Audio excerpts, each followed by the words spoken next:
நெய் ஒரு கரண்டி, எண்ணெய் 3 கரண்டி அப்படின்னு யூடியூப்ல சொல்லிக்கிட்டே இருக்கிறாங்க. இவங்க போட்டுக்கிட்டே இருக்கிறாங்க. எண்ணெய் மட்டும் போடல, 3 கரண்டியும் சேர்த்து உள்ள போடுறான். நெய்யை மட்டும் போடல, 1 கரண்டியும் சேர்த்து உள்ள போடுறான். அதை போடு இதை போடு எல்லாத்தையும் போட்டு கடைசியில கடையை குடியிற சமயத்துல ஆட் வந்துருச்சு. யூடியூப்ல ஆட் ஓடிக்கிட்டே இருக்கு, 1 நிமிஷம் ஓடிக்கிட்டே இருக்கு. முடியும் பார்த்துக்கிட்டே இருக்கிறாங்க. ஸ்கிப் பண்ண முடியல. ஆடு முடிச்சாதான் அடுத்து பார்க்க முடியும். ஆடு முடிச்சு இங்க பார்த்தா சட்டி கஞ்சி கிடைக்கும். இதுதான் நிலைமை. இன்னைக்கு பெரியவங்க இருக்கிறதுனால நிறைய அனுபவங்கள் இன்னைக்கு கிடைச்சிச்சு. அது இல்லாம போச்சு. கூட்டு குடும்பம் இன்னைக்கு செதஞ்சு போனதுனால நமக்கு சந்திக்கக்கூடிய பெரிய ஒரு இழப்பு என்னன்னா, பிள்ளைகள்கிட்ட கூட பழக்க வழக்கங்கள் மாறி போச்சு. ஒரு நேரத்துல பிள்ளைங்க எப்படி இருந்தாங்க அப்படின்னு சொன்னா, ஒருத்தருக்கு ஒத்தாசையா இருப்பாங்க, பகிர்ந்து உண்ணணும் அப்படிங்கிற ஒரு நல்ல மனோநிலை எனக்கு இருந்துச்சு. ரொட்டியை இனிப்பா சாப்பிடுறது எப்படி அப்படின்னு சொல்லி கேட்டா, பிள்ளைங்க சொல்லுவாங்களாம் சக்கரை போட்டு சாப்பிடலாம், தேனை ஊத்தி சாப்பிடலாம் அப்படின்னு சொல்லிட்டு இதையும் சொல்லுவாங்களாம் 4 பேருக்கு கொடுத்து சாப்பிடணும். கொடுத்து சாப்பிட்டா அது நல்ல சுவை. ஏன்னா 4 பேர் சேர்ந்து சாப்பிடும் போது அதுல கிடைக்கக்கூடிய இனிமையே வேற அப்படின்னு சொல்லி அன்னைக்குள்ள பசங்க சொல்லுவாங்க. இன்னைக்குள்ள பசங்களை கேட்டு பாருங்க, 5 லட்டு இருக்கு, 6 பேர் இருக்கிறாங்க, எப்படா சாப்பிடுறது அப்படின்னு கேட்டா, ஒருத்தரை க்ளோஸ் பண்ணிடலாம் சார் அப்படின்னா. எதுக்கு தேவையில்லாத வம்பு ஒன்றை பிரிச்சு 2ஆக்கி ஒருத்தரை க்ளோஸ் பண்ணிட்டா 5 பேர் நிம்மதியை சாப்பிடலாம்ல. எங்க நிக்குது பாருங்க. அந்த கூட்டு குடும்ப அமைப்பு சிதைந்து போனதுனால பழக்க வழக்கங்கள் மாறி போயிடுச்சு. அதனால குழந்தை வளர்ப்பு சவாலாக இன்னைக்கு இருக்குது. அதே மாதிரி இன்னைக்கு இருக்கக்கூடிய தொழில்நுட்பங்கள் வளர்ச்சி, அதனாலையும் குழந்தை வளர்ப்பு சவால் ஆயிடுச்சு. இன்னைக்கெல்லாம் internet, mobile, YouTube, Facebook, Instagram, அதுல இன்னைக்கு கூடுதலா ஏஐ, ஜெமினி எல்லாமே வந்துருச்சு. பிள்ளைங்க சந்திக்கக்கூடிய பிள்ளைங்களுக்கு ஏற்படக்கூடிய பெரிய கவலை என்ன தெரியுமா? ஒரு பையன் ரொம்ப கவலையா எப்படி இருப்பான் தெரியுமா? மொபைல்ல 10% மேல சார்ஜ் இறங்கிருச்சுன்னா அப்பதான் அவன் கவலையாவே இருக்கான். என்னடா இப்படி ஆகி போச்ச, நல்ல ஒரு விஷயம் பார்த்துட்டு இருந்தோமே, சார்ஜ் இறங்கி போச்ச, அடுத்து சார்ஜ் போடணுமே, அதுக்குள்ள அது போயிருமே அப்படின்ட்டு அப்பதான் கவலைப்படுறான். இன்னைக்கு நாமளே அப்படி மாறிட்டோமா இல்லையா? ஒரு விருந்தாளி வீட்டுக்கு போனா முதல்ல என்ன கேட்போம்? நல்லா இருக்கீங்களா, தொழிலாம் எப்படி போகுது, குடும்பம்லாம் எப்படி இருக்கு அப்படின்னு நலம் விசாரிப்போம். இன்னைக்கு நம்ம போய் இறங்கின உடனே பேக்க வச்சோம்னா என்ன கேட்கறோம்? கொஞ்சம் சார்ஜ் இருந்தா கொடுங்களேன், மண்டை இருந்தா கொடுங்களேன், சிபின் கொஞ்சம் சார்ஜ் இருந்தா கொடுங்க, சார்ஜ் இறங்கி போச்சு, அதை தான் கேட்கறோம். அதுதான் இன்னைக்கு மெயின் பாயிண்டா ஆயிடுச்சு. அப்போ தொழில்நுட்பத்தோட இன்னைக்கு நாம அடிமையாயிட்டோம், பிள்ளைங்க அடிக்ட் ஆகிருக்கிறாங்க. அதுல இருந்து அவங்களை வெளியே கொண்டு வரணும். அதனால அதுவும் பெரிய சவாலான விஷயமா இருக்கு. அதே மாதிரி இன்னைக்கு நவீன காலகட்டத்துல ஹஸ்பண்ட் ஒய்ஃப் 2 பேரும் வேலைக்கு போறாங்க, பிள்ளைகளை சரியா கவனிக்க முடியல. இன்னைக்குள்ள பிள்ளைங்களுக்கு நிறைய எதிர்பார்ப்புகள் ஜாஸ்தி ஆயிடுச்சு. அன்னைக்கெல்லாம் சைக்கிளே பெருசு நமக்கு. இன்னைக்கு பிள்ளைங்க கார் வாங்கலையா அப்படின்னு கேட்கிற அளவுக்கு இன்னைக்கு எதிர்பார்ப்புகள் ஜாஸ்தியானதுனால, இப்படி பல காரணங்கள் இருக்கிறதுனால பிள்ளை வளர்ப்பு பெரிய சவால் ஆயிடுச்சு. எல்லாத்துக்கும் மேல நோய்களும் ஜாஸ்தி ஆயிடுச்சு. நோய்கள் எங்க பார்த்தாலும் பிரஷர், சுகரு, ஹார்ட் பிரச்சனை, கிட்னி ஃபெயிலியர், கிட்னில கல்லு, நிறைய பிரச்சனைகள். நோய் ஜாஸ்தி ஆயிடுச்சு. எல்லாம் பாதுகாக்கணும். ஒருத்தர் போயிருக்கிறாரு டாக்டர்கிட்ட, சார் எனக்கு நல்ல நான் லட்சமா சம்பாதிக்கிறேன், நல்ல நிலைமையில இருக்கிறேன், நிறைய சம்பாதிக்கிறேன், அதோட சேர்த்து கிட்னில கல்லும் இருக்குது, என்ன செய்யணும் தெரியல அப்படின்னு கேட்போம். டாக்டர் சொன்னாங்கன்னா கவலைப்படாதீங்க, 2ஐயும் கரைச்சிடலாம் இருக்காரு. அப்படிதான் நிலைமை போயிட்டு இருக்குது. இப்படிலாம் பல விஷயங்களை நாம ஆய்வு செஞ்சு பார்க்கும் பொழுது குழந்தை வளர்ப்பே பெரிய பாரமான விஷயமா ஆயிடுச்சு. இந்த காலகட்டத்துல இந்த சவாலான நெருக்கடிகளுக்கு மத்தியில வாழ்ந்து கொண்டிருக்கக்கூடிய இந்த நேரத்துல பிள்ளைகளை அதிகமா யார் கவனிக்கிறா, யார் வளர்க்கறதுல கவனம் செலுத்துறா, தாயா தந்தையா அப்படிங்கிறது தான் இந்த பட்டிமன்றத்தினுடைய ஒரு கேள்வியாக இருக்கிறது. 6 பிள்ளைங்க இன்ஷால்லா பேச இருக்கிறாங்க. முதல்ல அவங்க என்ன பேசுறாங்க அப்படிங்கிறத பார்த்துட்டு நாம ஒரு முடிவுக்கு வரலாம் இன்ஷால்லா. முதல்ல இருந்து ஆரம்பிச்சிடலாமா? தாய்கள் இன்னைக்குள்ள காலகட்டத்துல குழந்தை வளர்ப்புல அதிகமா கவனம் செலுத்துறது தாய்மார்கள் தான் என்ற அணியை தொடங்கி வைக்கிறதுக்காக ஏ கமால் முஹிதீன் அவர்களுடைய மகனார் கே முகமது அஜ்மல் வருகிறார். அப்படி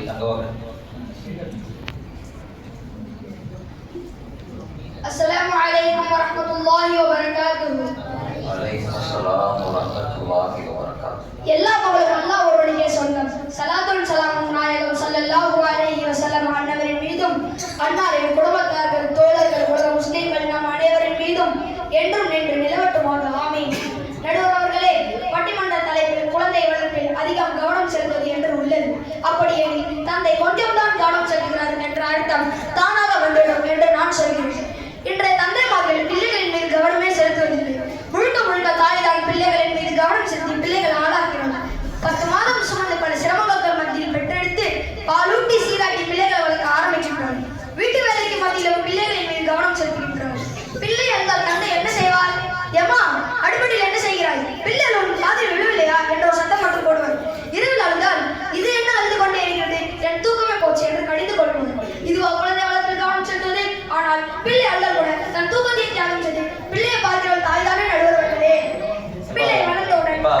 முன்னாடி உட்கார்ந்து இருக்கிறது பாப்பா மாறுதமா உட்கார்ந்து இருக்கிறாங்க.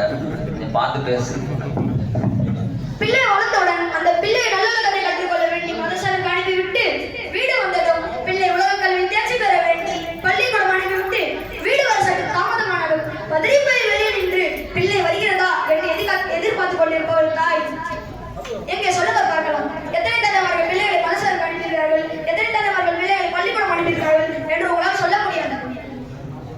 தந்தையே இல்லை என்றாலும் அந்த பிள்ளையை நன்முறையில் வைத்து சிறப்பான பிள்ளையாக உருவாக்குகின்றார்கள். நிறைய பிள்ளைகளின் முன்னேற்றத்தில் தாய்மார்களின் பங்கு அளப்பரியது என்று இங்குள்ள தந்தைமார்களால் மறுத்து பேச முடியாது. அதனால் தான் பெருமானார் ஸல்லல்லாஹு அலைஹி வஸல்லம் அன்னவரிடம் ஒரு சஹாபி, நான் யாருக்கு அதிகம் கடமைப்பட்டுள்ளேன் என்று ஒரு சஹாபி கேட்கும்போது 3 முறை தாய் தாய் தாய் என்று சொல்லி 4வது முறை தந்தை என்று சொன்னார் பெருமானார் ஸல்லல்லாஹு அலைஹி வஸல்லம். அவர் பேச்சுக்கு மறுபேச்சு இருக்குமா நடுவர்களே? சொல்லுங்க பாப்போம். அதெல்லாம் ஒரு பழமொழி சொல்லுவாங்க, தாய் இல்லாத பிள்ளை திசை இல்லாத படகு. இப்படித்தான் பழமொழி வந்திருக்கு நடுவர்களே. தந்தை இல்லாத பிள்ளை திசை இல்லாத படகு, ஏதாவது பழமொழி வந்திருக்கா நடுவர்களே? சொல்லுங்க பாப்போம். நடுவர் அவர்களே, தாங்களும் ஒரு தந்தையாக இருக்கிறீர்கள் என்பதற்காக தந்தையை நீங்க ஆதரவாக இருக்க மாட்டீர்கள் என்று ஆதரவு வைத்து தாய் தான் குழந்தைகள் மீது கவனம் இல்லை, முழு கவனம் செலுத்துங்கள் என்று கூறி என் வாதத்தை நிறைவு செய்கிறேன். அஸ்ஸலாமு அலைக்கும் வரஹ்மத்துல்லாஹி வபரகாத்துஹு. அப்படிலாம் ஒரு பக்கம் சாஞ்சிட மாட்டோம்பா.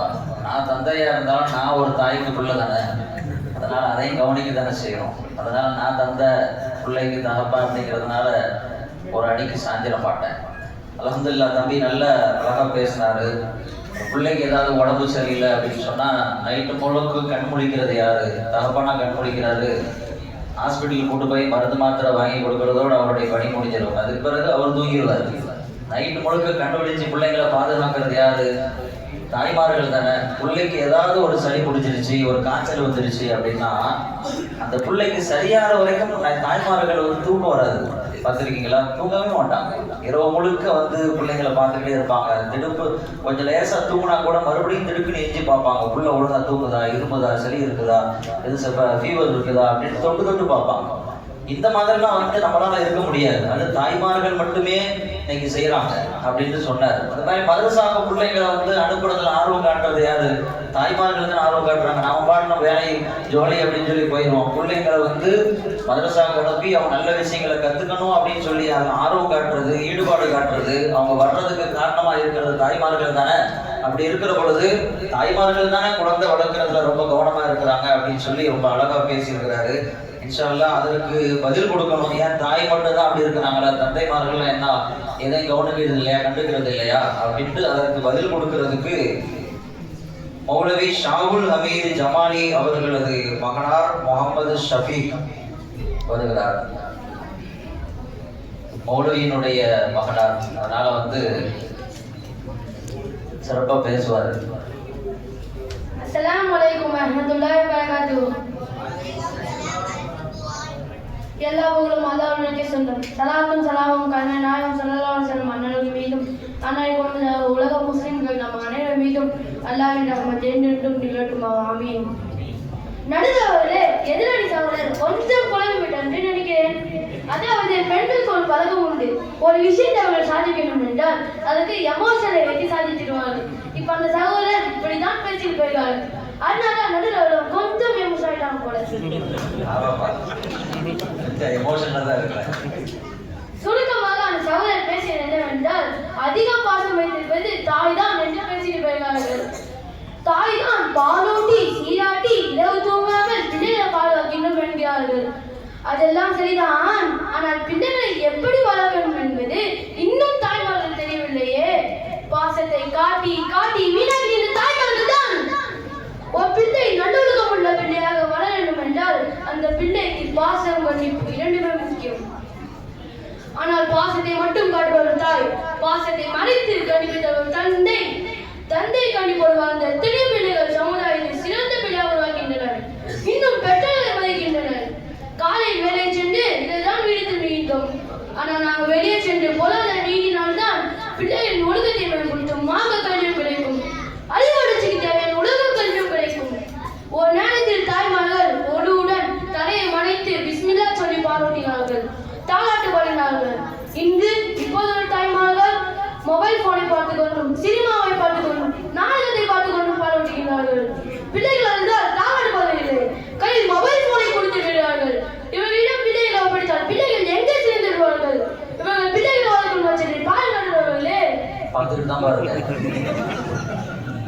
ஒரு பிள்ளைக்கு தந்தை கொடுக்கும் அன்பளிப்பில் சிறந்த அன்பளிப்பு ஒழுக்கம் என்கிறார்கள் நாயகம் ஸல்லல்லாஹு அலைஹி வஸல்லம்.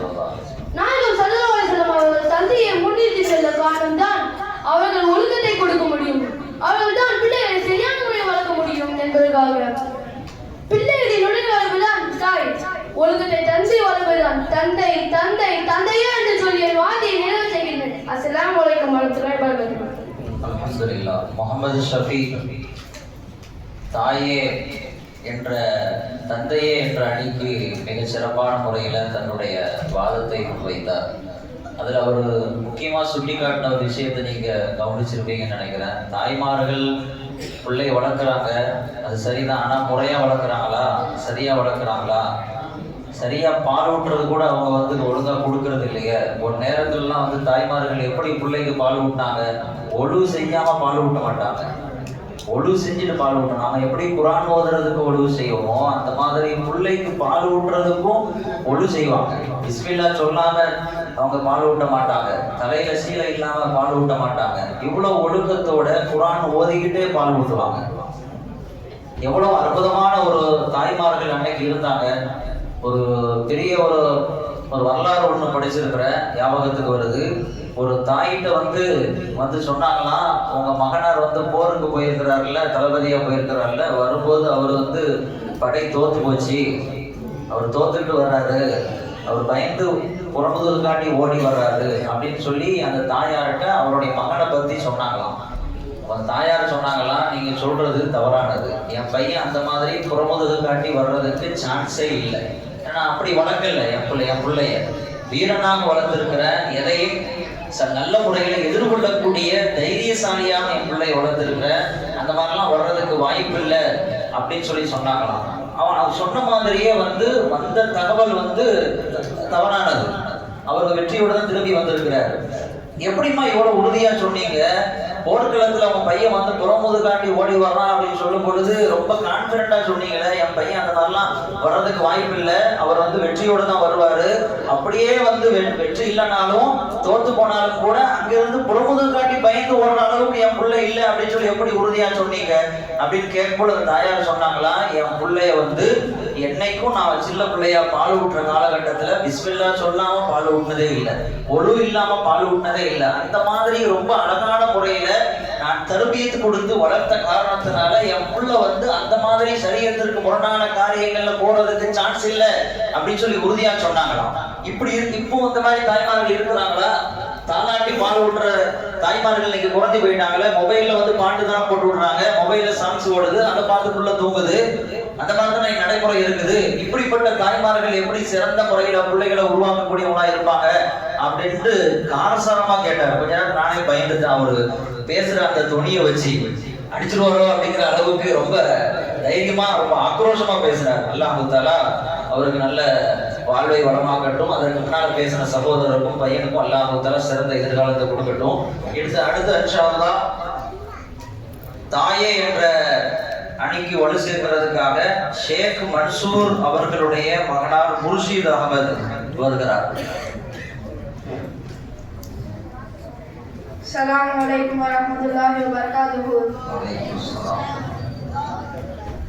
எல்லா புகழும் அல்லாஹ் ஒருவனுக்கே உரியது. ஸலாத்தும் ஸலாமும் கண்மணி நாயகம் ரசூலுல்லாஹி ஸல்லல்லாஹு அலைஹி வஸல்லம் அவர்களின் மீதும், அன்னாரின் குடும்பத்தினர்களின் மீதும், தோழர்களின் மீதும், இந்த உலக முஸ்லிம்கள் அனைவர்களின் மீதும் என்றும் என்று எழவட்டுமாக. ஆமீன்.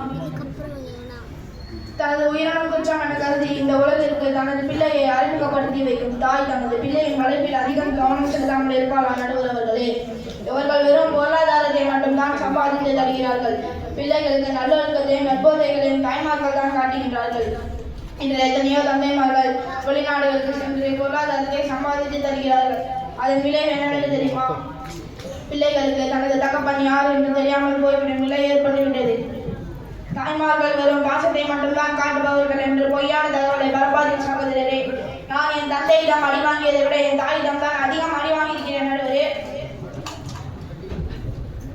இன்று எத்தனையோ இடங்களில் தனது மனைவியை இழந்த ஒரு தந்தை இரண்டாம் வாழ்க்கையை தேடி செல்கிறார். ஆனால் தனது கணவனை இழந்த ஒரு தாய் தனது பிள்ளைகளை என்றும் விட்டுவிடாமல் அவருக்கு போராடும் திறனை கற்றுக் கொடுத்து வளர்ப்பார். அவையான கதைகள் அல்ல. இதுதான் இந்த உலகத்தின் நிதர்சனமான உண்மை. தந்தைமார்களால் எத்தனை பிள்ளைகளின் வாழ்க்கையை வீணாக போனது, ஒழுக்கம் கெட்டு போனது என்று நான் பட்டியல் போடட்டுமா? தீய விஷயங்களுக்கு அடிமையான தந்தைமார்கள் எப்படி பிள்ளைகளின் வளர்ப்பில் அதிகம் கவனம் செலுத்த முடியும்? சமீபத்தில் கத்தார் நாட்டில் நடந்த கால்பந்தாட்ட விளையாட்டை துவங்கி வைப்பதற்காக 2 கால்கள் மற்ற நபர் தான் வந்தார். இதை கண்ட உலகமே ஆச்சரியப்பட்டு போனது. நிருபர்கள் பேட்டி கண்டபோது கேட்டார்கள், இது எப்படி சாத்தியம்? உலகமே உங்களை உற்று நோக்குகிறது என்று. அதற்கு அவர் பதிலளித்தார், நான் என் தாயின் கருவில் இருக்கும் பொழுது மருத்துவர்கள் என் தாயிடம் வந்து, உனது கருவில் இருக்கும் குழந்தைக்கு வயிற்றுக்கு கீழ் எந்த பகுதியும் இல்லை என்று கூறினர். இந்த கருவை கலைத்து விடலாமா என்று கேட்டனர். அதற்கு என் தாய், வேண்டாம், நிச்சயமாக எனது மகனை இந்த உலகத்தில் சிறந்த மனிதனாக வளர்த்து காட்டுவேன் என்று சபதம் எடுத்தார். நான் சிறந்த மனிதராக இந்த உலகத்தில் வளம் வருவதற்கு என் தாயான ஒரு முக்கியமான காரணம் என்று அந்த 2 கால்களும் மற்ற நபர் சொன்னார். இறுதியாக ஒரு பழமொழி சொல்லி முடித்து விடுகிறேன். நடுவரே, தாயை போல் பிள்ளை, நூலை போல் சேலை. ஒரு சேலை உருவாக்குவதற்கு நூல் தான் முக்கியமான காரணம். அதே போல் ஒரு பிள்ளை சிறந்த மனிதனாக இந்த சமூகத்தில் உருவாக்குவதற்கு தாய் தான் ஒரு முக்கியமான காரணம். ஆகையால் நடுவரே, பிள்ளைகளின் வளர்ப்பில் அதிகம் கவனம் செலுத்துவது தந்தைமார்களை விட தாய்மார்கள் தான் என்று கூறி எனது வார்த்தைகளை நான் நிறைவு செய்கிறேன். ஸலாமு அலைக்கும் வரஹ்மத்துல்லாஹி வபரகாத்துஹு. வலைக்கும் அஸ்ஸலாம் வரஹ்மத்துல்லாஹி வபரகாத்துஹு. 3 வருஷமா வெளிநாட்டுல இருந்துட்டு மாங்குன்னு உழைச்சிட்டு 3 வருஷம் கழிச்சு வீட்டுக்கு வந்திருக்கிறாரு தகப்பன். அப்போ 3 வயசா இருக்கக்கூடிய உள்ள கேட்டிருக்கிறான், யாருமா அந்த அங்கிள் நம்ம வீட்டில் வந்து உட்காந்துருக்கிறாரு அப்படின்னு கேட்டிருக்கோம். யாருமா அந்த அங்கிள்? யாரை பார்த்து? அவனுடைய தகப்பனை பார்த்து. அவர் அதுதான் பேசினாரு. வெளிநாடு வாழ்க்கை அது இதுன்னு சம்பாத்தியம் அப்படி இப்படின்னு போயிடுறாங்கல்ல, பிள்ளைக்கு யார் தகப்பன்னே தெரியாத அளவுக்கு இன்னைக்கு நிலைமை இருக்குது. தாய் சொன்னாதான் இவர் உன் தகப்பன் அப்படிங்கிறது தாய் தான் சொல்லி அறிமுகப்படுத்த வேண்டியதா இருக்குது. இல்லைன்னா தகப்பன் யாரும் தெரியாது. தாய் தானே சொல்லணும், பாருப்பா அவங்க அப்பா இவரு தான், அவங்க அப்பா இவரு தான் அப்படின்னு சொல்லி அவங்க சொன்னாதான் அடையாளமே தெரியும். சொல்லலன்னு அடையாளம் தெரியாத அளவுக்கு இன்னைக்கு நாம பிள்ளைய விட்டு ரொம்ப தூரமா போயிட்டு இருக்கிறோம். ஒரு ரிலேஷன்ஷிப்பே இல்லை, தந்தைக்கும் ஒரு மகனுக்கு மத்தியில ரிலேஷன்ஷிப்பே இல்லாத அளவிற்கு ரொம்ப தூரமாக நாம் போய்கிட்டு இருக்கிறோம். தாய் தான் பிள்ளைகளோட நெருக்கி இருந்து அவனுக்கு என்ன தேவை, என்ன வேணும் அப்படின்னு பார்த்து அவங்களுக்கு என்ன செய்யணும் அப்படிங்கிறதெல்லாம் பார்த்து ஒழுக்கத்தை கொடுக்கறது, அவங்க நல்ல வாழ்க்கையை சொல்லி கொடுக்கறது. இன்னைக்கு தாய்மார்கள் தானே பிள்ளைங்களுடைய குறைகளை கூட அதை அக்செப்ட் பண்ணிக்கிறாங்கல்ல இன்னைக்குள்ள தாய்மார்கள்.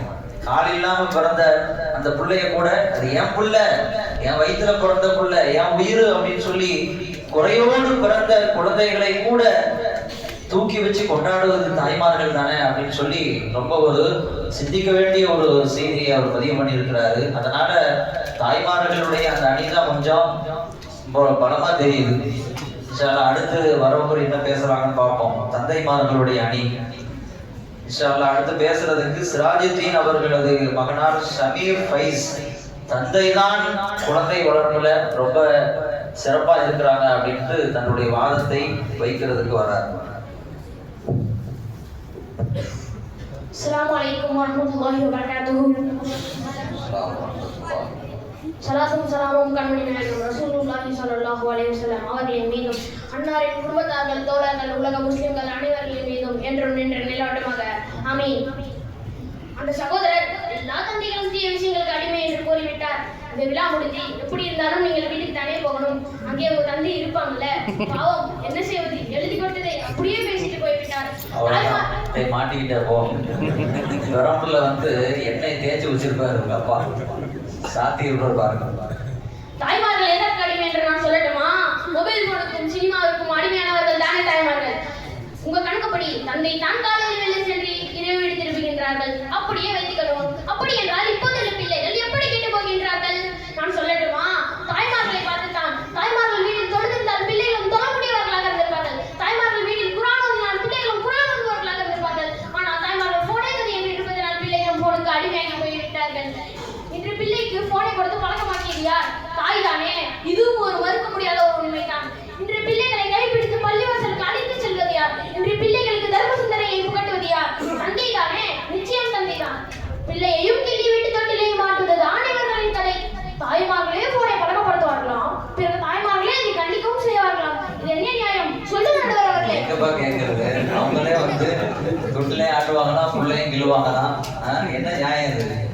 பேசுப்பா. தந்தையின் ஒரே ஒரு பார்வைக்கு பிள்ளைகள் அடங்கி போவார்கள், ஒழுக்கத்தையும் கற்றுக்கொள்வார்கள். அதனால் தந்தைக்கு பாசமே இல்லை என்ற ஒரு முடிவுக்கு வந்து விடாதீர்கள். பாசத்தை எங்கே எப்போது காட்ட வேண்டும் என்பது தந்தைக்கு தெரியும். ஒரு தாய் தன் பிள்ளையை 10 மாதம் மட்டுமே சுமக்கிறார், ஆனால் தந்தை காலம் முழுக்க தன் தோளில் சுமக்கிறார். அதனால் தான் பெருமானார் ரசூலுல்லாஹி ஸல்லல்லாஹு அலைஹி வஸல்லம் அவர்கள் கூறினார்கள், "இதர் ரப்பி ஃபீ ரிதல் வாலிதி ஸஹத்தில் ரப்பி ஃபீ ஸஹத்தில் வாலிதி." தந்தையின் பொருத்தத்தில் இறைவனின் பொருத்தம் இருக்கிறது, தந்தையின் கோபத்தில் இறைவனின் கோபம் இருக்கிறது. ஒரு பிள்ளை பிறந்தவுடன் அதை வளர்க்கும் முழு பொறுப்பும் தந்தையிடம் தான் வந்து விடுகின்றது. நல்ல அழகான பெயரை சொல்லி அந்த பிள்ளைக்கு அக்கிகா கொடுப்பது முதல் நல்ல ஜோடி அமைத்து தரும் வரை அனைத்தையும் தந்தை தான் பார்க்கிறார். வெறும் தந்தை இல்லாமல் வெறும் தாய்மார்களிடம் வளர்ந்த பிள்ளைகளின் நிலைமை இன்று கேள்விக்குறிதான். நாம் எத்தனையோ பிள்ளைகளை நாம் கண்முன்னே கண்டிருக்கிறோம். ஸ்கூலுக்கு போ, டியூஷனுக்கு போ என்று கண்டிக்கும் தாய் தொழுகைக்கு போ என்று கண்டிக்காதது ஏன்? இங்கு எத்தனை பிள்ளைகள் இருக்கின்றார்கள், ஆனால் பள்ளிவாசலுக்கு வருவது எத்தனை பேர்? தந்தை நாள் முழுவதும் தந்தை தான் தாய் தான் பிள்ளைகளை பார்த்து கொண்டிருக்கிறார்கள் என்று சம்பட்டம் அடித்தார்களே இந்த சகோதரர்கள். அந்த தாய்மார்கள் தான் பிள்ளைகளை தொழ அனுப்பவில்லை நடுவர்களே. பிள்ளைங்க எத்தனை தொழிலுக்கு வரீங்க? கை தூங்க போவோம். என்னப்பா எல்லாரும் வரதா சொல்றாங்க, யாருமே வரலன்னு மாஷா அல்லாஹ். தாய்மார்கள் தான் அனுப்பி விடுறாங்க போல தெரியும் இல்லையா? தந்தை தன் பிள்ளைக்கு செய்யும் துஆ ஏற்றுக்கொள்ளப்படுகிறது என்றார்கள் பெருமானார் ரசூலுல்லாஹி ஸல்லல்லாஹு அலைஹி வஸல்லம் அன்னவர்கள். தந்தையின் துஆ ஒன்றே போதும் பிள்ளைகளை சிறந்தவர்களாக உருவாக்கிட. குழந்தை வளர்ப்பில் தாயை விட தந்தையின் பங்குதான் அதிகம் என்று கூறி என் வாதத்தை நிறைவு செய்கின்றேன். அஸ்ஸலாமு அலைக்கும் வரஹ்மத்துல்லாஹி வபரகாத்துஹு. வலைக்கும் அஸ்ஸலாம் வரஹ்மத்துல்லாஹி வபரகாத்துஹு. ஒரே தாய்ங்கிறீங்களே, இன்னைக்கு தாய்மார்கள் எப்படி இருக்கிறாங்க? பிள்ளைங்க மேல கவனம் செலுத்துறாங்களா? முழுக்க மொபைல் அடிமைகளாக இன்னைக்கு மாறிட்டு போறாங்க. அவங்க கொஞ்சம் உள்ள தள்ளி வாங்க, வெளியில சிலர் நிக்கிறாங்க, கொஞ்சம் உள்ள தள்ளி வாங்க, கொஞ்சம் ஃப்ரண்ட்ல வாங்க, கொஞ்சம் நீங்க முன்னாடி வாங்க, ஃப்ரண்ட்ல வாங்க, ஃப்ரண்ட்ல வாங்க.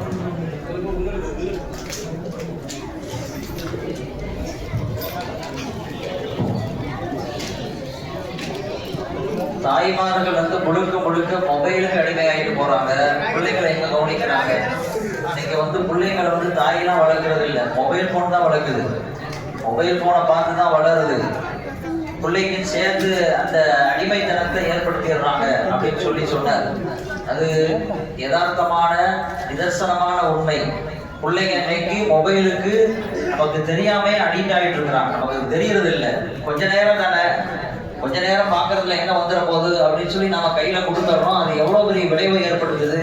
இன்னைக்குள்ள காலகட்டத்தில் எச்சரிக்கிறாங்க, கையில கஞ்சாவை கொடுக்கறத விட மிக மோசமானது மொபைலை கொடுக்கிறது அப்படின்னு எச்சரிக்கிறாங்க.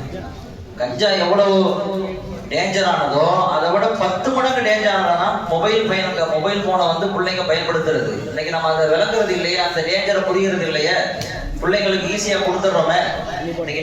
இன்னைக்கு பிள்ளைங்களுக்கு இப்ப மொபைல் போனை கொடுத்து வளர்த்து உருவாக்கிட்டு இருக்கிறோம்.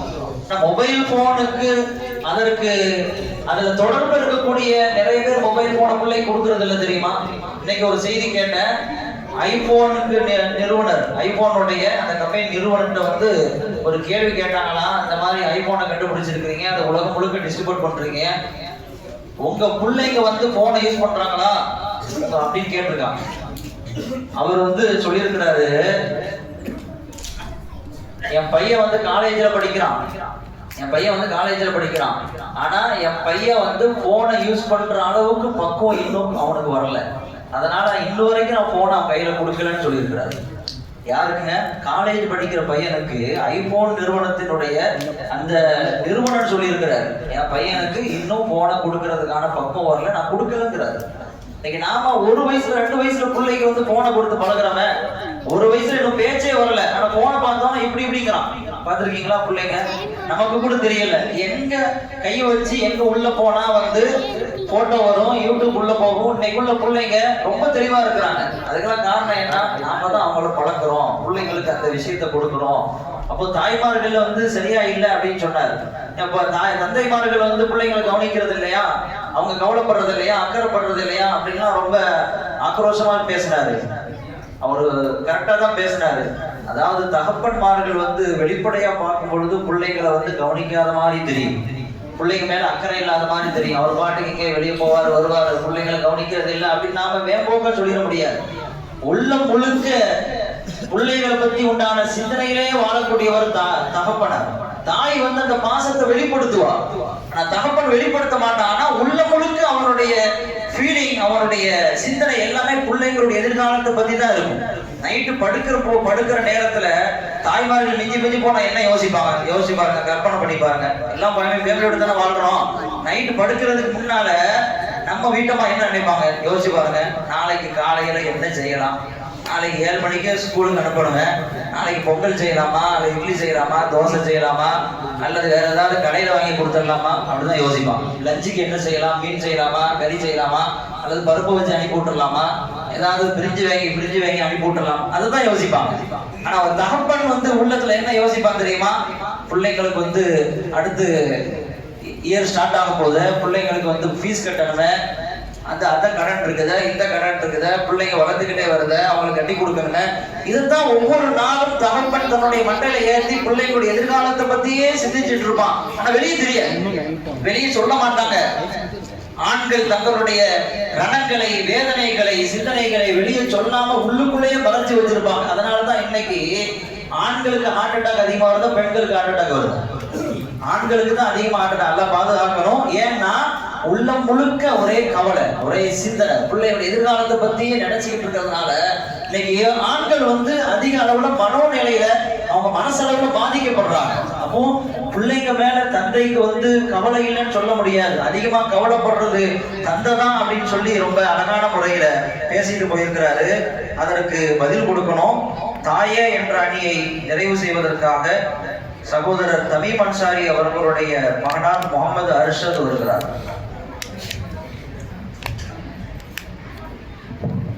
Assalamualaikum warahmatullahi wabarakatuh. எல்லாம் புகழும் அல்லாஹ்வுடைய நிகழ்ந்தங்கள் ஸலாத்தும் ஸலாமும் கண்மணி நாயகம் ரசூலுல்லாஹி ஸல்லல்லாஹு அலைஹி வஸல்லம் அன்னார்கள் மீது, அன்னாரின் குடும்பத்தார்கள், தோழர்கள், உலக முஸ்லிம்கள் நம் அனைவரும் மீது நின்று நிலவட்டுமாக ஆமீன். அக்காலம் முதல் இக்காலம் வரை எக்காலம் தாய் வளர்ப்பில் பிள்ளைகள் சிறப்பான அந்தஸ்தை அடைகின்றார்கள். இங்கு எத்தனையோ ஆலிம் பெருமக்கள் இருக்கின்றார்கள். ஏன் நம் நடுவர் அவர்களே ஒரு ஆலிம் தார்கள். ஆலிமாக உருவாகுவதற்கு அதிக காரணம் யார் என்று கேட்டிருந்தார்கள். உண்மை தெரிந்துவிட நிச்சயம் தாய்தான். உங்களுக்கு மக்காவின் இமாம் அப்துல் ரஹ்மான் அசுதேஸ் அவர்களே தெரியுமா? அவர்கள் 2 ஹராம்களுக்கும் தலைவர். அதாவது மக்கா மதீனா 2க்கும் தலைவர். அது மட்டுமல்ல, அந்த 2லும் இமாமை தேர்ந்தெடுக்கும் பொறுப்பு அவர்கள் தரப்பட்டுள்ளது. இவ்வளவு பெரிய அந்தஸ்து உங்களுக்கு எப்படி கிடைத்தது என்பது கேட்கும்போது அவர்கள் சொன்ன பதில் என்ன என்று தெரியுமா? அவர்களே நன்றாக கேளுங்கள். தாய் துவா என்று சொன்னார்கள். தந்தை துவா செய்தால் மட்டும்தான் இறைவன் ஏற்றுக்கொள்வானா என்ன? தாய் துவா செய்தாலும் அல்லாஹ் எந்த திரையும் இல்லாமல் ஏற்றுக்கொள்வான். ஒர்க்கத்தை போதிப்பதில் தாயை விட சிறந்தவர்கள் இருக்க முடியுமா என்ன நடுவர் அவர்களே? நன்றாக கேளுங்கள். தாய் துவா என்று சொன்னார்கள்.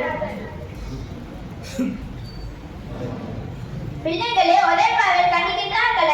பிள்ளைகளை கண்டிக்கின்றோம் என்ற பெயரில் இது எத்தனை வீடுகளில் தந்தை வீட்டுக்கு வந்ததுடன் பிள்ளைகள் ஓடி ஓடுகின்ற காட்சிகளையும் நாம் பார்க்கிறோம். இந்த அனந்தமான பயத்தை ஏற்படுத்துமே தவிர ஒருபோதும் நேர்வையும் போதிக்காது. தந்தையே இல்லை என்றாலும் பிள்ளைகளை பக்கமாக வளர்க்கும் ஆப்பிள்ளை தாதனை அணையின் சொன்னது உண்மைதான். பெரிய பெரிய இமாம்களின் சமுதாயத்தில் கிடைக்கும் தாய் வளர்ப்பிலும் துவா வரும். இமாம் ஷாஃபி ரஹ்மத்துல்லாஹி அவர்கள் 7 வயதில் குர்ஆனை முழுவதுமாக மனனம் செய்தார்கள். 10 வயதில் முக்ததா என்ற ஹதீஸை முழுவதுமாக மனனம் செய்தார்கள். காரணம் அவர்களின் தாய் துவாவலும் வளர்ப்பிலும். ஈசா நபியை வளர்த்தது யார்? தாய் தானே. மூசா நபியை வளர்த்ததும் ஒரு தாய் தானே. வெள்ளர்களை அண்டி நடுக செய்த திப்பு சுல்தான் ரஹ்மத்துல்லாஹி அவர்களின் வீடு அவர்களின் தாய் தான். காரணம் அவர்களின் தாய் ஒரு இல்லாமல் பால் கொடுத்ததே இல்லை. கன்சா என்ற ஷாஹாபி பெண்மணி அவர்களின் 4 பிள்ளைகளையும் நண்புடன் வைத்து அவர்களை இஸ்லாத்திற்காக போருக்கு ஷாஹித் ஆகுவதற்கு அனுப்பி வைத்தார்கள். அதில் 4 மகள்களும் யுத்தத்தில் வீர மரணம் அடைந்ததை கேள்விப்பட்டு அவர்களை அல்லாஹ்விற்காக நன்றி கூறியவரும் ஒரு தாய் தான். இப்படி ஏராளமான சான்றுகளையும் ஆழத்தையும் என்னால் அறிய தாய் வளர்ப்பில் பிள்ளைகளின் பங்கு அதிகம் என்று கூறி என் வாதத்தை நிறைவு செய்கிறேன். ஸலாம் அலைக்கும் வரஹ்மத்துல்லாஹி வபரகாத்துஹு. பிள்ளைங்களுடைய நினைச்சு அவங்களுக்கு அதிகமா துவா செய்யறது, நல்ல பிள்ளையா வரணும், சமுதாயத்துல ஒரு முன்னோடியா வரணும், முன்மாதிரியான பிள்ளைகளா வரணும், ஒரு ஆலிமாக்கணும், ஆபிலாக்கணும் அப்படின்னு அதிகமா கவலைப்படுறது யாரு? தாய்மார்கள் தானே. இன்னைக்கு நிறைய தாய்மார்களுடைய கவலையினாலும் துவாவினாலும் தான் நிறைய இமாம்கள் நமக்கு கிடைச்சிருக்கிறாங்க. ஷாபி இமாம் பத்தி சொன்னாரு, திப்பு சுல்தானை பத்தி சொன்னாரு. எல்லாரும் எப்படி கிடைச்சாங்க? அவங்களுடைய தாய்மார்களுடைய கவலையும் கண்ணீரும் துவாவும் தான் இன்னைக்கு அவங்களை நமக்கு அடையாளப்படுத்தி இருக்கு. எத்தனை ஆளுமைகளை நாம் இன்னைக்கு பார்த்துக்கிட்டு இருக்கிறோமோ, எத்தனை இமாம்களை, முன்னோர்களை சமுதாயத்தின் வழிகாட்டுகளாக நாம் பார்த்துக்கிட்டு இருக்கிறோமோ, அவங்க எல்லாத்துக்கும் பின்னாலே இருக்கிறது ஒரு தாயினுடைய சிறந்த வளர்ப்பு அப்படிங்கிறத நம்ம மறந்துட முடியாது, மறுக்கவும் முடியாது. அந்த தாய் இல்லை அப்படின்னு சொன்னா இன்னைக்கு ஒரு ஷாபி இமாம் கிடைச்சிருக்க மாட்டாங்க, ஒரு புகாரி இமாம் கிடைச்சிருக்க மாட்டாங்க, ஒரு கஸாலி இமாம் கிடைச்சிருக்க மாட்டாங்க. எல்லாத்துக்கும் பின்னாலேயும் அந்த தாய்மார்களுடைய ஒரு பலமான ஒரு வளர்ப்பு முறைதான் இருக்கிறது அப்படிங்கிறத நம்ம விளக்கணும். நிறைய தாய்மார்களை பத்தி பேசுறது இல்லை. ஷாபி இமாம் ரஹ்மத்துல்லாஹி அலைஹி அவங்களை பத்தி பேசுற அளவுக்கு அவங்க தாய்மார்களை பத்தி நம்ம பேசுறது இல்லை. வரலாறு அதுல அந்த அளவுக்கு தெளிவா இல்லை. ஏன் அப்படின்னா அப்படி இல்லாததுனால அவங்க சரியா வளர்க்கல அப்படின்னு சொல்லிட முடியாது. அதாவது ஒரு கட்டிடத்துல மேல் பகுதி தான் பிரம்மாண்டமா தெரியும். கட்டிடத்துல மேல் பகுதி தான் ரொம்ப அழகா பாக்குறதுக்கு ரொம்ப அழகா தெரியும். அஸ்திவாரத்தை யாரும் பார்க்க மாட்டோம், அது தெரியாது. ஆனா அந்த கட்டிடத்தையே தாங்கி முடிக்கிறது எது அப்படின்னு சொன்னா அந்த அஸ்திவாரம் தான். அஸ்திவாரம் இல்லைன்னா கட்டிடம் செதஞ்சு போயிடும், கீழே விழுந்துரும். அந்த மாதிரி ஒரு பிள்ளைகளுடைய அஸ்திவாரமாக பிள்ளைங்க எழுந்து நிற்கிறதுக்கும் சமுதாயத்துல ஒரு ஆளுமையாக உருவாக்குவதற்கும் அடிப்படையாக அஸ்திவாரமாக ஆணிவேராக இன்னைக்கு தாய்மார்கள் தான் இருக்கிறாங்க. அவங்க இல்லைன்னா இன்னைக்கு சமுதாயமே இல்லையே, ஆளுமைகள் இல்லையே, நிறைய இமாம்கள் கிடைக்காம போயிருப்பாங்களே அப்படின்லாம் சொன்னாரு. அது 100% உண்மை. தாய்மார்களுடைய அந்த அர்ப்பணிப்பும் தியாகமும் இல்லை என்றால் இன்னைக்கு நாம உருவாக முடியாது. அல்லாஹ் தஆலா அந்த தாய்மார்களுக்கு சிறந்த நற்கூலிகளை வழங்குவானாக. அடுத்து தந்தைமார்களை பற்றி அந்த அணியினுடைய இறுதி பேச்சாளராக யஹ்யா கான் அவர்களுடைய மகனார் காதர் ஜியாஸ் கான் அவர்கள் வருகிறார்கள். அஸ்ஸலாமு அலைக்கும் வரஹ்மத்துல்லாஹி வபரகாத்துஹு. எல்லா புகழும் அல்லாஹ் ஒருவனுக்கே சொந்தம். ஸலாத்தும் ஸலாமும் கண்மணி நாயகம் ரசூலுல்லாஹி ஸல்லல்லாஹு அலைஹி வஸல்லம் அவர்கள் மீதும், அன்னாரின் குடும்பத்தார்கள், தோழர்கள், உலக முஸ்லிம்கள் அனைவர்கள் மீதும் என்றும் நின்று நிலையட்டுமாக. ஆமீன். இன்றைய தாய்மார்களின் மீதுதான் பிள்ளைகள் தவறு செய்துவிட்டால் அதை கண்டிக்காமல் ரசிக்கின்றார்கள். இவர்களின் வளர்ப்பில் பிள்ளைகள் எங்கேயோ சிறக்க போகின்றார்கள். மக்கள் அவங்க தாய் துவா செஞ்சது எல்லாம் சரிதாங்க. ஆனால் நம்ம தாய்மார்கள் தங்கள் பிள்ளைகளுக்கு துவா செய்கிறாங்களா? சாபம் தான் இடுகிறார்கள். எந்த தந்தையும் தன் பிள்ளையை சபித்தார் என்று வரலாறு இல்லை. நபி லுக்மான் அலைஹிஸ்ஸலாம் அவர்கள் தன் மகனுக்கு உபதேசம் செய்தார்கள் என்று குர்ஆன் பேசுகின்றது. நபி லூத் அலைஹிஸ்ஸலாம் அவர்கள் என் மனைவி நரகவாதியாக இருந்து உங்கள் பெண் பிள்ளைகளை சரியாக வளர்த்தார்கள். லூத் அலைஹிஸ்ஸலாம் அவர்கள் இஸ்மாயில் நபி குர்பான் என்ற தியாகத்திற்கு தயார்படுத்திய போது ஹாஜரா அம்மா கண்ணீர் வடித்தார்கள். ஆனால் இறைவனின் கட்டளை பெரியது என்று தானும் உறுதியாக தன் மகனுக்கும் அந்த உறுதியை புகட்டிய இப்ராஹிம் அவர்கள் தந்தைதானே. உம்மு சுலைம் என்ற விதவை சஹாபி பெண் தன் மகன் அனஸ் ஸல்லல்லாஹு அன்ஹு அவர்களை பெருமாள் ஸல்லல்லாஹு அலைஹி வஸல்லம் அவர்களிடம் ஒப்படைக்கிறார்கள். காரணம் தன் மகன் சிறந்தவராக உருவாக வேண்டும் என்பதற்காக. தன்னால் தன் மகனுக்கு ஒழுக்கத்தை சரியாக கொடுக்க முடியாது என்ற விலைக்கு அந்த விதவை தாய் பெருமாளிடம் ஒப்படைக்கிறார்கள்.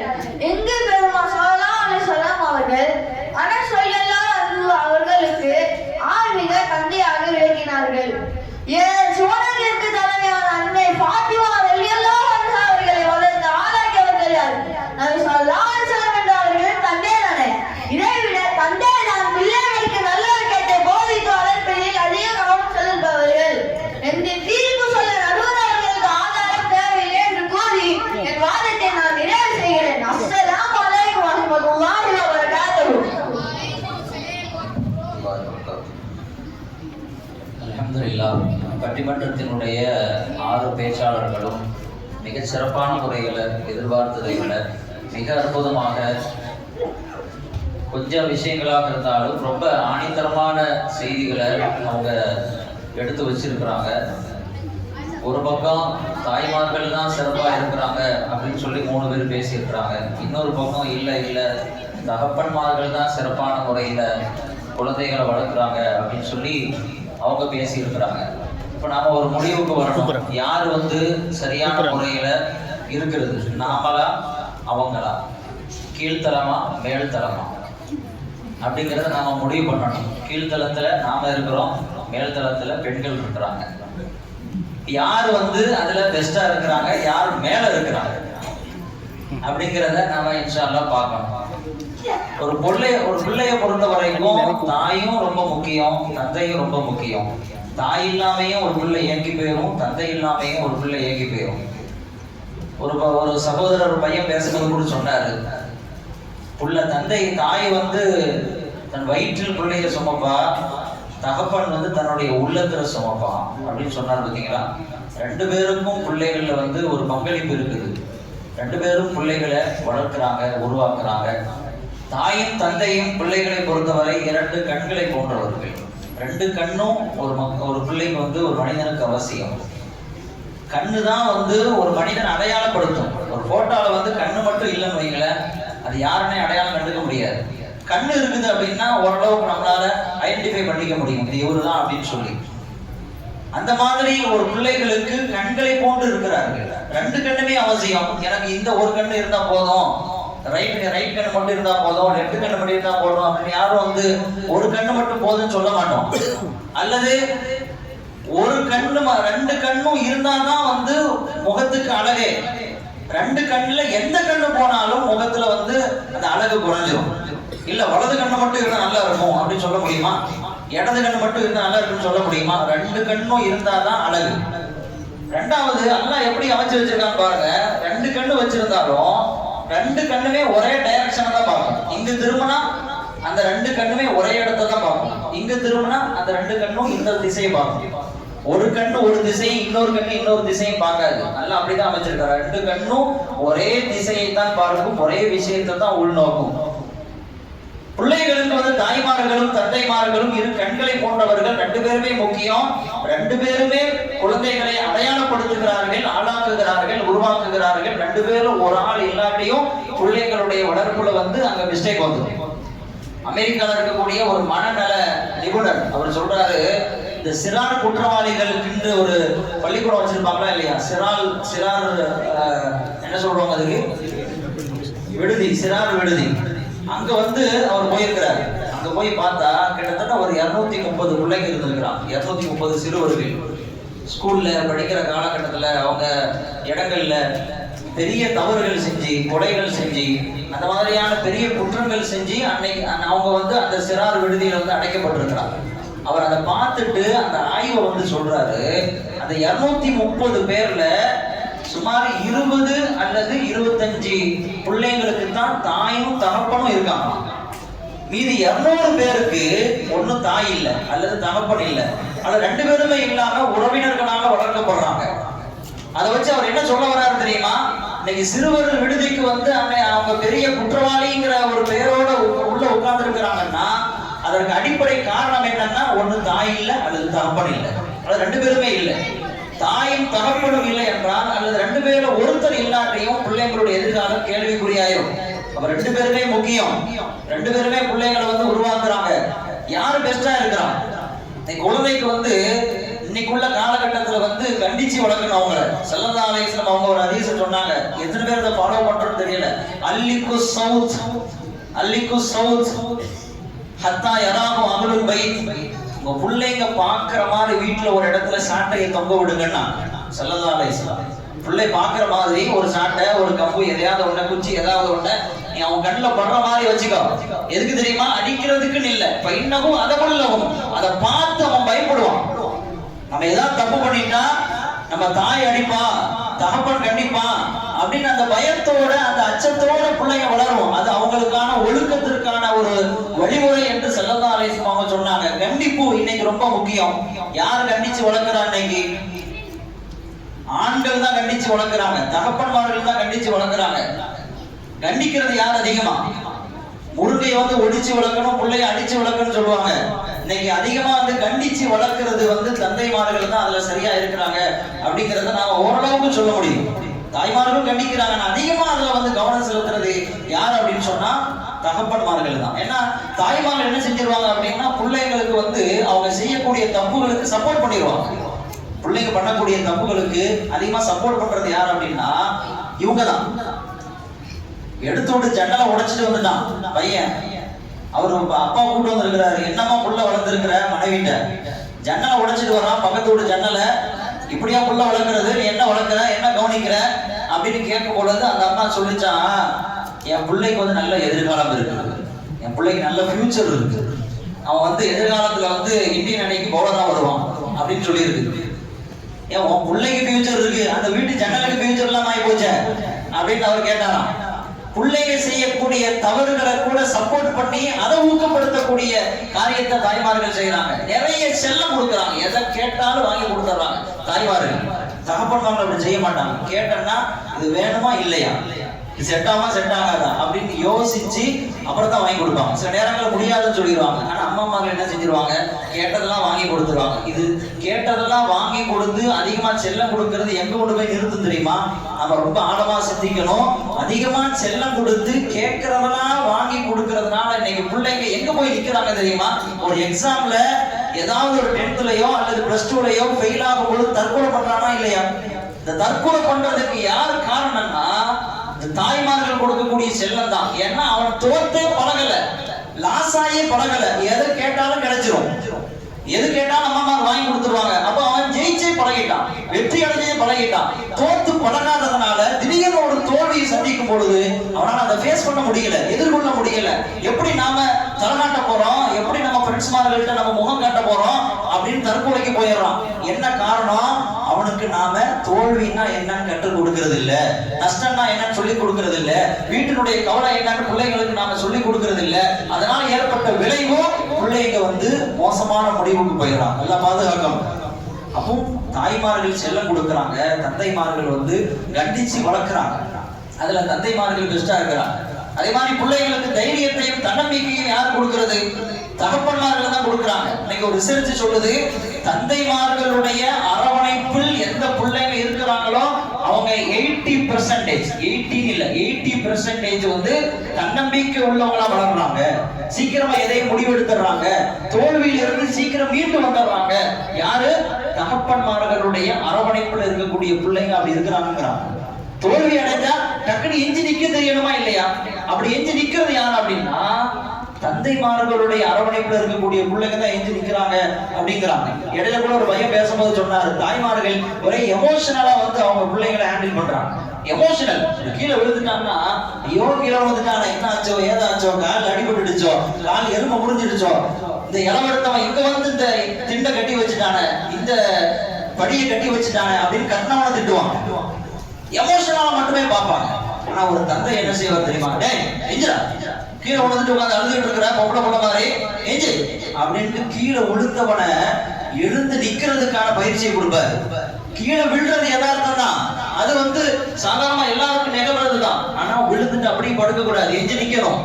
வாழ்க்கையில எழுந்து நிற்பதற்கான அந்த உந்து சக்தி யார் கொடுக்கிறா? தகப்பன் தான் கொடுக்குறாங்க.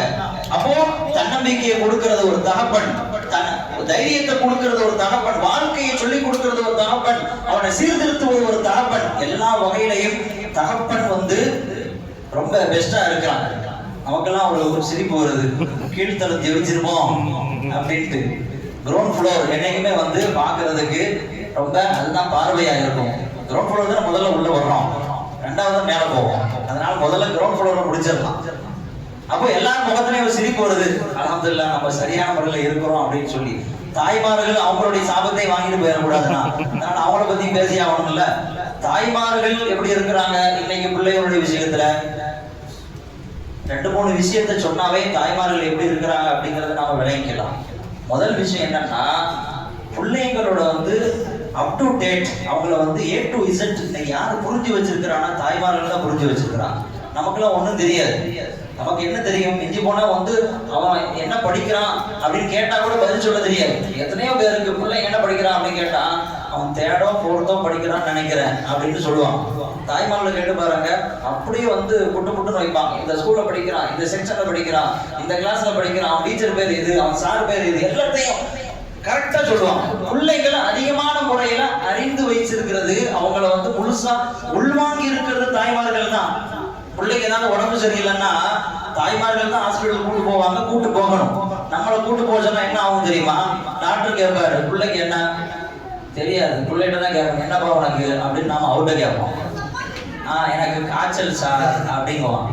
எத்தனை நாளா காய்ச்சல்? தம்பி சொல்றான், 3 நாளா காய்ச்சல். காய்ச்சல் வர்ற அளவுக்கு என்ன செஞ்சான்? என்னடா செஞ்ச?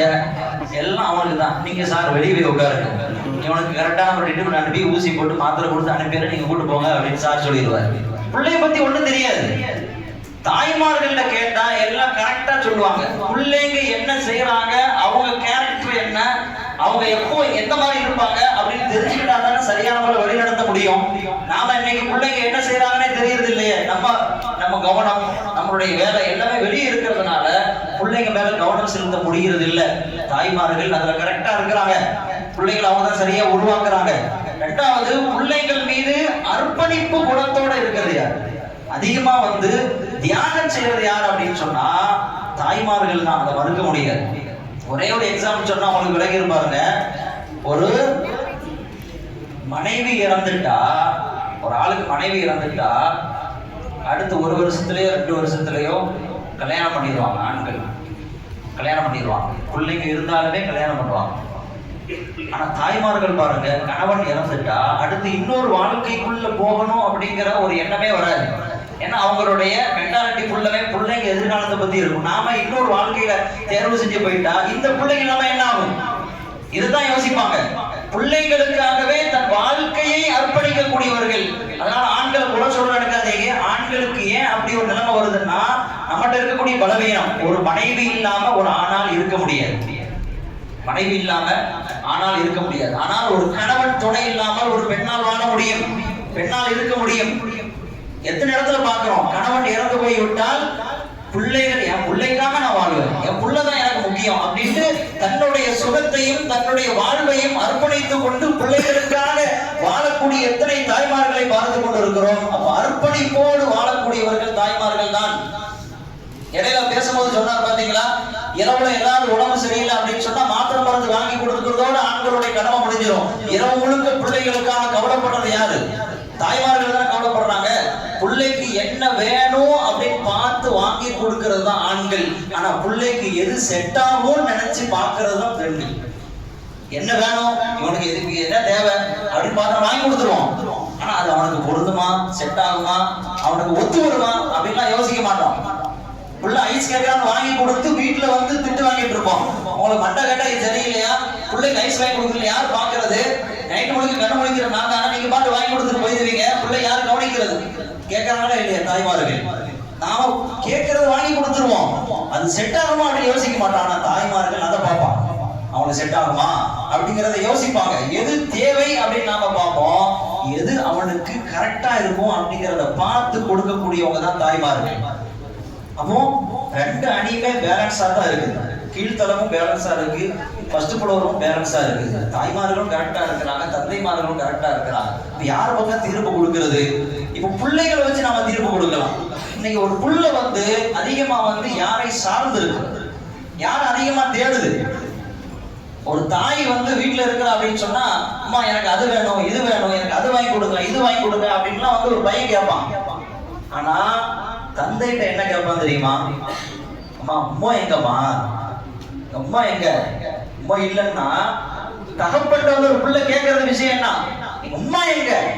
தாயிட்ட வந்து அது வேணும் இது வேணும் கேட்பான். தந்தை எங்கன்னு கேட்க மாட்டான், வாப்பா எங்கன்னு கேட்க மாட்டான். ஆனா தகப்பட்ட வந்து கேட்பான், எங்க அம்மா எங்க, எங்க போயிருக்கிறாங்க, எப்ப வருவாங்க அப்படின்ட்டு. பிள்ளைங்க இன்னைக்கு ஏங்குறது, சார்ந்திருக்கணும் அப்படின்னு நினைக்கிறது தாய்மார்களை தான் இன்னைக்கு பிள்ளைங்க விரும்புறாங்க. தகப்பன்மார்களுடைய தியாகம் தெரியாமல் போனதுனாலோ என்னவோ பிள்ளைங்க அதிகமா தாய்மார்களை தான் சார்ந்திருக்கிறார்கள், அவர்களது அரவணைப்பை தான் விரும்புகிறார்கள். அதனால வந்து 2 பேருமே சரியான முறையில் குழந்தைகளை வளர்த்து உருவாக்கி கொண்டிருக்கிறார்கள் என்றாலும் கூட ஒரு பிள்ளைகளை பொறுத்த வரைக்கும் அதிக அர்ப்பணிப்போடும் தியாக உணர்வோடும் தன் வாழ்க்கையை அவர்களுக்காக செலவழிப்பதல் இன்று பல விஷயங்களை பார்க்கிற பொழுது ஆண்களை விட பெண்கள் தான் கொஞ்சம் கூடுதலான கவனத்தோடு இருக்கிறார்கள். தகப்பன்மார்களை விட தாய்மார்கள் தான் பிள்ளைங்க மேல, அதாவது ஒரு 50-50ன்னு சொல்ல முடியாது, 41 அங்க 51, 49 51 அப்படி வேணா சொல்லலாம். ஏன்னா தந்தைமார்களுக்கும் அந்த ஒரு தியாகம் இல்லைன்னு சொல்லிட முடியாது. நீங்க எத்தனை பேர் இன்னைக்கு பிள்ளைங்களுக்காக வெளிநாட்டிலே கிடக்கிறோம் இல்லையா? நடக்குதா இல்லையா? முதல்ல நமக்காக போவோம், அடுத்து மனைவிக்காக போவோம், பிள்ளைகளுக்காக போவோம், பிள்ளைகளுடைய படிப்புக்காக போவோம், பிள்ளைகளுடைய எதிர்காலத்திற்காக போவோம், கல்யாண வாழ்க்கைக்காக போவோம், வாங்கி கடன் அடைக்கிறதுக்காக போவோம், வீட்டை கட்டணும் அப்படிங்கிறதுக்காக போவோம். ஒவ்வொன்றுக்கும் இன்னைக்கு தியாகத்தை செஞ்சுட்டு வீட்டுல சொந்த நாட்டுல சொந்த ஊர்ல கூட இருக்க முடியாத அளவிற்கு பிள்ளைங்க பிள்ளைங்க பிள்ளைங்க அப்படி ஏங்கி ஏங்கி எத்தனை ஆண்கள் இன்னைக்கு வெளிநாட்டிலே கடந்து தன் வாழ்க்கையை தொலைத்து கொண்டிருக்கிறார்கள். அதனால ஆண்களையும் குறை சொல்ல முடியாது. ஆண்களும் பிள்ளைகள் விஷயத்தில் கவனம் செலுத்துகிறார்கள். ஆனால் ஒரு படி கூடுதலாக பெண்கள் தங்களுடைய குழந்தைகள் மீது அதிகம் கவனம் செலுத்துகிறார்கள். எனவே குழந்தை வளர்ப்பில் அதிக கவனம் செலுத்துவது தாய்மார்களே என்று கூறி நான் இந்த பட்டிமன்றத்தை நிறைவு செய்ய ஆசைப்படுகிறேன். அல்ஹம்துலில்லாஹ், அல்லாஹ் தஆலா இந்த பட்டிமன்றத்தை கபூல் செய்வானாக. இந்த ஆண்டு விழாவை அல்லாஹ் தஆலா ஏற்றுக்கொள்வானாக. இதன் மூலம் சிறந்த மாற்றங்கள் ஏற்படுவதற்கு இந்த நிகழ்வை அல்லாஹ் காரணமாக ஆக்கி தருவானாக என்று கூறி வாய்ப்பளித்த நல்லுள்ளங்கள் அனைவருக்கும் நன்றி கூறி விடைபெறுகிறேன். வா ஆகிரு தஅவானா அல்ஹம்துலில்லாஹ்.